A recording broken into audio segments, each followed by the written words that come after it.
Grabe, breadwinner life. 'Di ba? Parang ang bigat-bigat ng pasan mo. Kailangan mong buhatin yung pamilya mo, yung mga utang mo, lahat-lahat.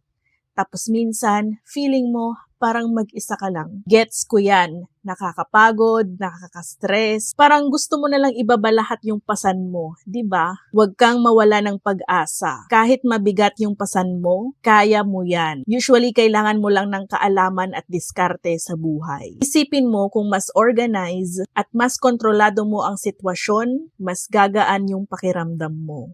Pero wait, may narinig ka na ba tungkol sa pangungopya ng trades? Alam ko yung mga iba sa inyo wala pang alam sa trading. What if pwede kang kumopya ng mga trades sa mga bihasa na? Siyempre, pwede yon. Imagine na baguhan ka pa lang. Parang nagsisimula ka palang matutong magluto. Imbis na mag-experiment ka agad at baka masunog pa yung niluluto mo, pwede kang sumunod sa isang recipe ng isang sikat na chef. Yun ang ibig sabihin ng copy trading sa ibang way. Ito ang pinakamaganda. Hindi ka lang basta sumusunod. Nakikita mo yung mga trades na ginagawa nila. Nakikita mo yung mga strategies nila at kung paano ito nag-work. Hindi naman to sure ball na may kita pero pwede na. Nasa bio ko lang yung link, City with me.